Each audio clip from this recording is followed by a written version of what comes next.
क्या आपने कभी सोचा है कि आपके घर की छोटी सी चींटियां आपकी किस्मत और धन भाग्य पर कितना बड़ा असर डाल सकती हैं?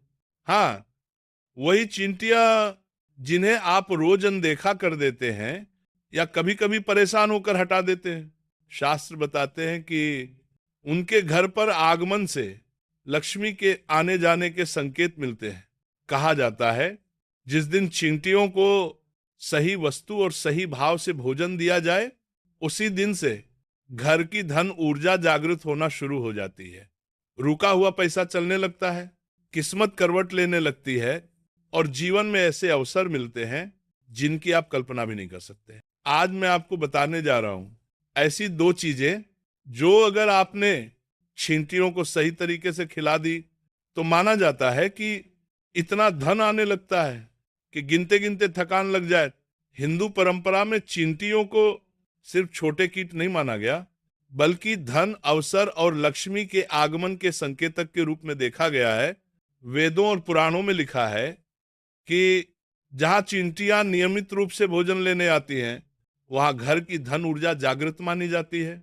चींटियां स्वयं अनुशासन, परिश्रम और संग्रह का प्रतीक है।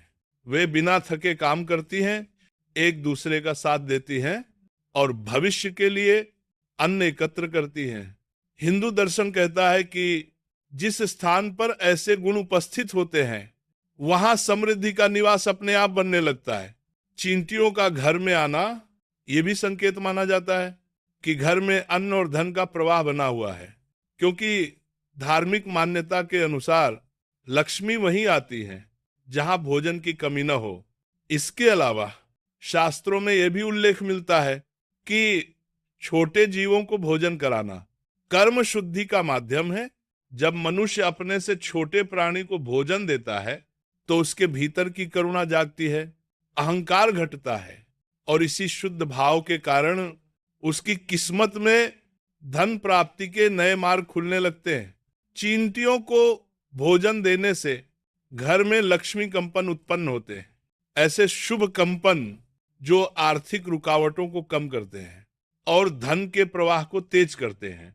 इसीलिए कहा गया है, जहां चींटियां सम्मान और भोजन पाती है, वहां दरिद्रता टिक नहीं पाती और धन अपने आप आने लगता है। अब मैं आपको पहली चीज बताता हूं जिसे अगर आप चींटियों को खिला दें तो माना जाता है कि इतना धन आएगा कि आप गिनते गिनते थक जाएंगे। ये पहली चीज है, गुड़ का बुरा और सूजी का पवित्र मिश्रण। हिंदू मान्यताओं में गुड़ का बुरा मिठास सौभाग्य और लक्ष्मी कृपा का प्रतीक है, जबकि सूजी अन्न स्थिरता और घर की आर्थिक नींव का संकेत मानी जाती है। जब ये दोनों चीजें चींटियों को सही भाव से दी जाती हैं तो कहा जाता है कि घर की धन ऊर्जा तेजी से सक्रिय हो जाती है। इस उपाय को सुबह या दिन के समय ही करना चाहिए, रात में कभी नहीं। सबसे पहले थोड़ा सा गुड़ का बुरा और उतने ही कम मात्रा में सूजी एक छोटी कटोरी में मिला लें। अब स्नान करके शुद्ध मन से इस मिश्रण को घर के बाहर किसी शांत स्थान पर, जहां चींटियां स्वाभाविक रूप से आती हों, हल्के हाथ से छिड़क दें। छिड़कते समय मन में यह भाव रखें कि आपके घर से रुकावट, दरिद्रता और नकारात्मकता दूर हो और जीवन में धन के नए मार्ग खुले। कहा जाता है कि जब चींटियां इस भोजन को ग्रहण करती हैं तो उनके माध्यम से लक्ष्मी कंपन उत्पन्न होते हैं, जो घर की आर्थिक रुकावटों को कम करते हैं और धन का प्रवाह बढ़ाते हैं। इस उपाय को सप्ताह में 1 या 2 बार सुबह के समय अवश्य करें। याद रखें, ये उपाय डर से नहीं, श्रद्धा और शुद्ध भावना से फल देता है।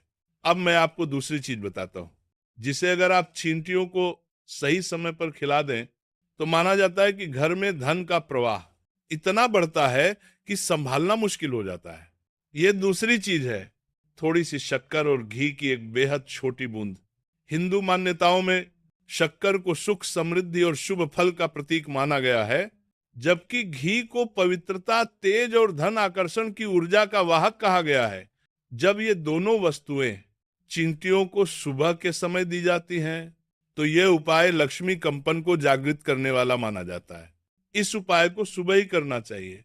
सूर्य निकलने के बाद जब वातावरण शांत और पवित्र हो, सबसे पहले एक छोटी प्लेट लें, उसमें बहुत थोड़ी मात्रा में शक्कर रखें और उसके ऊपर घी की सिर्फ एक बूंद हल्के से गिराएं। घी की मात्रा बहुत कम हो, इतनी कि वो शक्कर को बस छू ले, ताकि छींटियों के लिए कोई जोखिम न रहे। अब इस मिश्रण को घर के बाहर किसी ऐसे स्थान पर रखें जहां चींटियां स्वाभाविक रूप से आती हों।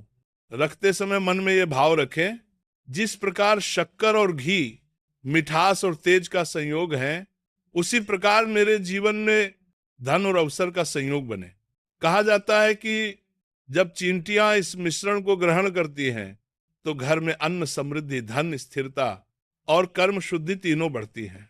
इस उपाय को सप्ताह में एक बार, विशेषकर शुक्रवार या सोमवार की सुबह करना अत्यंत शुभ माना गया है। याद रखें, ये उपाय तभी फलता है जब इसे पवित्र मन और सच्ची भावना से किया जाए।